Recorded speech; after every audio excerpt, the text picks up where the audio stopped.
So, today we're going to break down something pretty incredible. How someone managed to save $100,000 by the time they were just 25. And the really wild part, this wasn't done with some six-figure salary from a fancy tech job. Nope. This was on a below-median income, and it all started with some serious old-fashioned grit. Let's get into it. $100,000, that's the number, that was the mission, and it was accomplished by age 25. Now, I know that sounds almost impossible for a lot of people, but it happened. And it happened because of a very specific set of habits and a really powerful mindset that we're about to unpack. Yeah, this was not a story about privilege. The journey literally started with a construction job during the day and, just like the quote says, cleaning office buildings at night. That was the starting line. We're talking hard work and a pretty modest income, which honestly just makes saving that 100 grand all the more astounding. All right, here's our game plan for breaking this all down. First, we'll talk about the absolute most important starting point, having a crystal clear goal. Then, we're going to get into the extreme habits and some of the lessons learned from them. After that, we'll look at the smarter, more sustainable strategies, and then the crucial shift to earning more. And to wrap it all up, we'll talk about what frugality is really for. You know, before a single penny was saved, the most important work was done right here, setting a crystal clear goal. This was never about just randomly pinching pennies. It was about having a massive why that made all the sacrifices feel worth it. And that motivation, it really just came down to the cold, hard math. Look at this. If you can manage to save 75% of your income, you could potentially retire in about 7 years. Compare that to the 66 years it would take on a typical 5% savings rate. I mean, when you see it like that, the choice becomes incredibly obvious, right?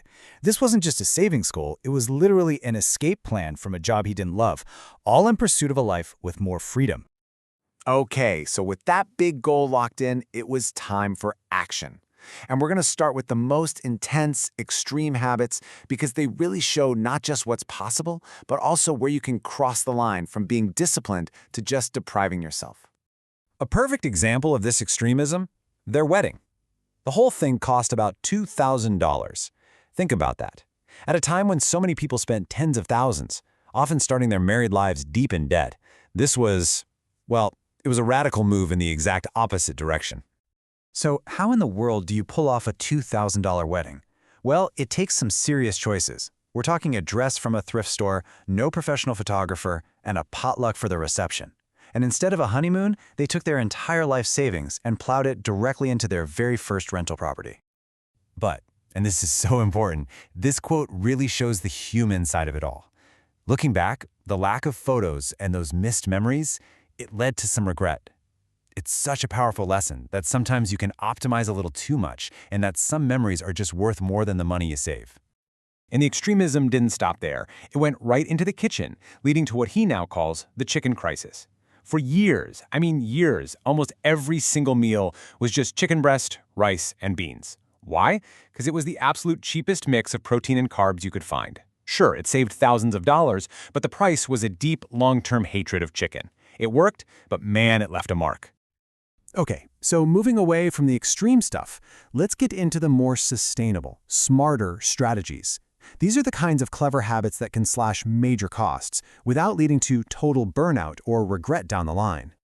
Here are just a few of those awesome hacks. Remodeling an apartment using paint found at thrift stores.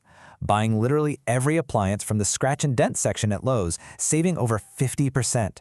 Rocking a $100 refurbished phone for years instead of chasing the latest $1,000 model. And, I love this one, creating a no-gifts policy with family and focusing on spending time together instead of buying more stuff. Now this one is a huge financial lever you can pull, transportation. They made the choice to live with just one car for years. And yeah, it was probably inconvenient sometimes, but it cut thousands of dollars a year in costs for a second car that was barely even being used. And all that saved money? It went straight into investments, not into a depreciating chunk of metal in the driveway. Another massive money saver was just learning how to do it yourself. From tiling showers and laying down new floors to basic plumbing and even some electrical work, learning these skills saved them tens of thousands of dollars on renovations. I mean, these are skills that pay you back for the rest of your life. Think about it this way. Cutting your expenses is like playing defense. It's super important, but to really truly accelerate your progress, you have to play offense. And that means focusing on earning more money, not just spending less of it. This led to what you could call side hustle stacking. It wasn't about just one job. It was the main construction job, plus cleaning offices at night, plus getting a real estate license, and starting a YouTube channel.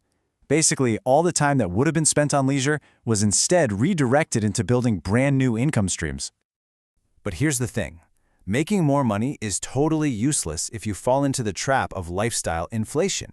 Where you make more so you spend more. The real secret here was keeping their living expenses locked in at that original super modest level.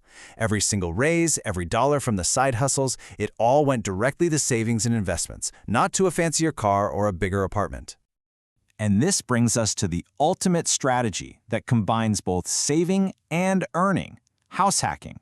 They bought a multifamily property, lived in one of the units, and then rented out the others. The rent they collected from their tenants covered the entire mortgage. Just think about that. They were essentially living for free while building equity in a really valuable asset. It's a game changer. So this brings us to the final and I think the most important point of this entire story. After all the sacrifice, all the hard work, what was it all actually for? It's about completely reframing the purpose of being frugal in the first place. This quote right here is the whole takeaway. Frugality is not the destination. It is not about a lifetime of eating beans and rice. It's a powerful tool. It's like a launch pad that you use to get yourself going until your money can start working for you through things like investments and income streams.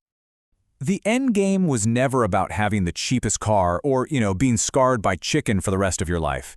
It was about buying freedom. The freedom to walk away from a job you don't love. The freedom to spend more time with your family. And the freedom to build a life completely on your own terms.